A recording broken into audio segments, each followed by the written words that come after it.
Cesium sulfide is the combination of cesium, a metal, with sulfur, a nonmetal.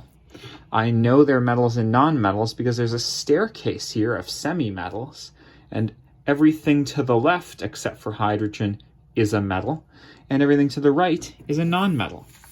The reason that's important for the Lewis structure is that when a metal and a nonmetal bond together, you get an ionic compound. And that means that there will be a transfer of electrons from the metal to the nonmetal. Let's make it happen.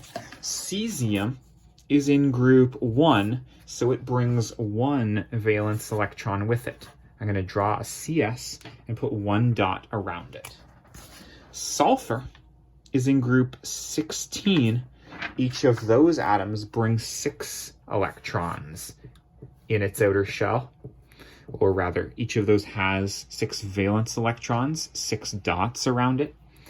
Now, what you need to know is that all nonmetals, except for hydrogen, want 8 electrons in their outer shell to be stable.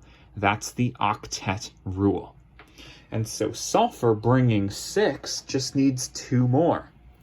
Well, it can get 1 from this cesium atom here, but in order to get an 8th electron, it needs another cesium atom to bring its outer electron and donate it as well.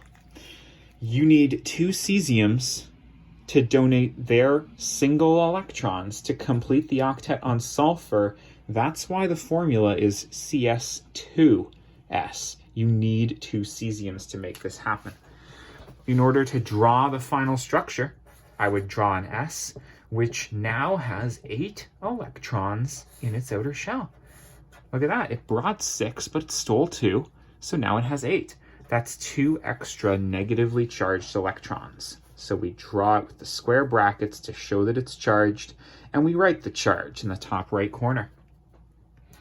Likewise, Cs, or the cesium atoms, have lost 1 electron each.